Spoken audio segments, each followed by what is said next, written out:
A falla de socorristas comeza xa a ser unha constante todos os veráns.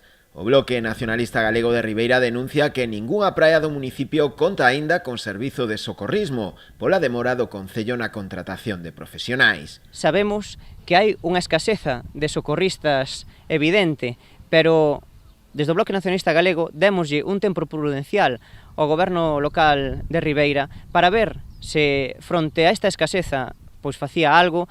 As probas selectivas se facían pois de maneira máis áxil ou se subía os salarios aos socorristas. Vemos que ante esa confianza que lle mostramos este ano, pois estamos comprobando que temos un goberno completamente inoperativo, ineficaz e completamente paralizado ante unha situación que cualificamos de nefasta, non? Critican ademais a creación da figura do persoal de apoio, que din contribuirá a crear unha falsa imaxe de seguridade, cando non se trata de profesionais que poidan actuar en caso de emerxencia na auga. O goberno local intenta sair do problema pois creando unha figura que se chama auxiliar de socorrista, non?